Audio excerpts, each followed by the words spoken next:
Hey there, everybody. It is Gypsy Chick. To commemorate Pamela Colman Smith's birthday, which is today, February the 16th, I wanted to share with you guys the commemorative deck that I recently purchased. I was so excited when I found it. I went into the Witchery in Galveston, Texas to go with a friend to get a reading done, and she was actually interested in getting some tarot cards and starting to study tarot. And so I thought, you know what, I'm going to look around and just kind of see what they have in the case. I probably already have them all though, but I mean, whatever. So I was looking, and I actually didn't have a lot of the decks that they had. So I was kind of like thinking, maybe I need to get one today because they sure have a lot of decks I don't have. So as I started kind of looking around, there were very few that really kind of called out to me.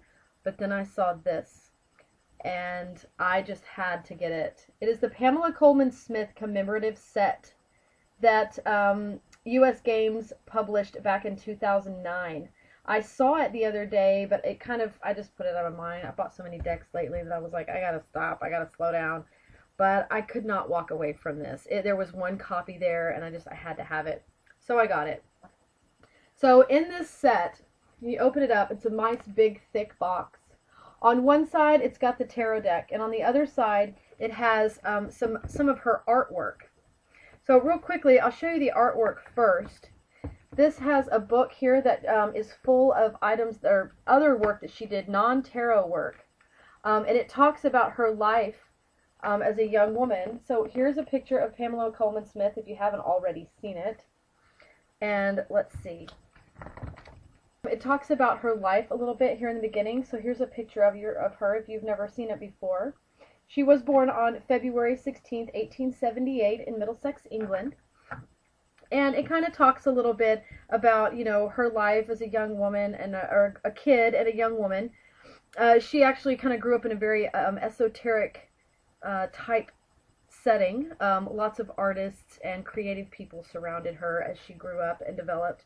And then it also goes into, you know, it shows some of her other artwork. She actually, you know, I mean, obviously she was an artist. She did more than just do tarot cards.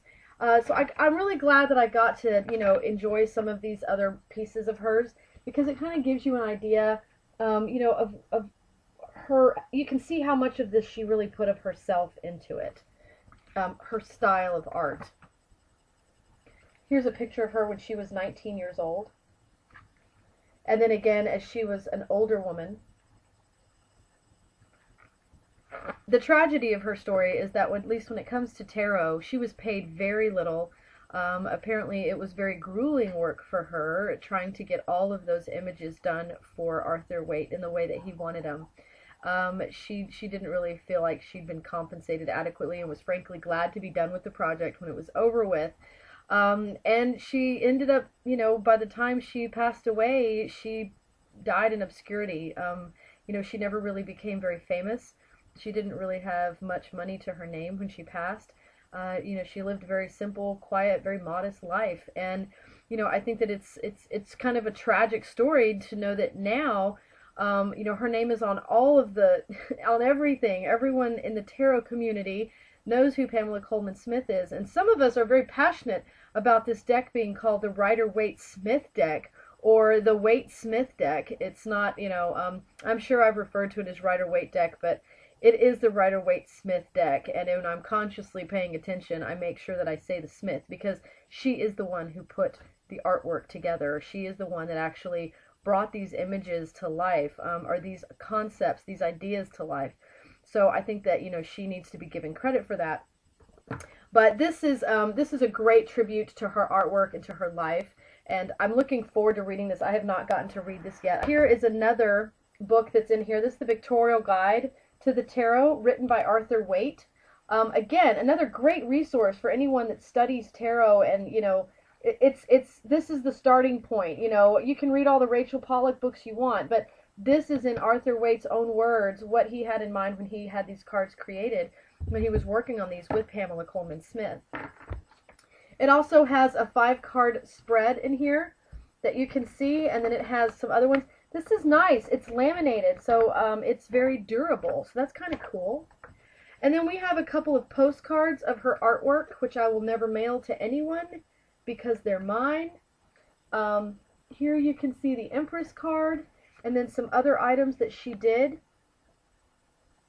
And then, let's see, we have a couple others here. Beautiful, beautiful work. And then here are some larger cards that are, again, examples of her artwork. Loving this. And then, of course, we have a photograph, the famous photograph of her that we're all familiar with. This is going in my altar. I'm telling you that right now. I was going to print it out the other day off the internet, and I'm glad I didn't bother wasting my ink, because now I actually have a photograph to put in my altar. That rocks, folks. That rocks. Another thing that is, well, the other item is the tarot deck. Here's the cover card for it, the Smith Waite Tarot Centennial Edition. It's not Rider Waite, because Rider didn't publish this one. US Game Systems did. I don't know. It does come with this nice little blue bag in here that you can store the cards in. But what I love about them is that they are muted. Now, I do not have Rue's deck with me right now to show you the difference. But if you just glance at it, they're not stark white. You know, just so you can see the difference here. This is a white page on a book, okay? So, and the cards that Rue has are white. The colors are very bright. In this deck, the colors are more muted. They're not near as kind of offensive to the eyes. Here's the Fool card against the white, so you can see the contrast. You see, it's not, you know, it's not stark white, and the colors are muted. They're not as bright as in, you know, the regular US Games, regular Rider Waite Smith deck. I love this, and this is a big reason why I bought it. When the girl at the Witchery was showing me an example of her deck and putting it up next to the regular one, I was like, oh, Rook's Hollow did a video not long ago on his decks, and he had more of the, you know, regular Rider Waite Smith, and then he had a new one that he'd gotten, and it's more like this. I don't know if this is the exact deck, but he was comparing them, and the colors and the sharpness of the lines is incredible. The difference, it makes a huge difference when you're looking at the cards. So I am stoked to have this. Oh, and this is the back of the cards.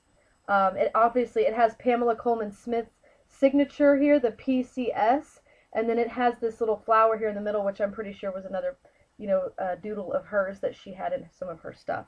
So looking very forward to working with this deck. This may bring me back to the very traditional look of tarot.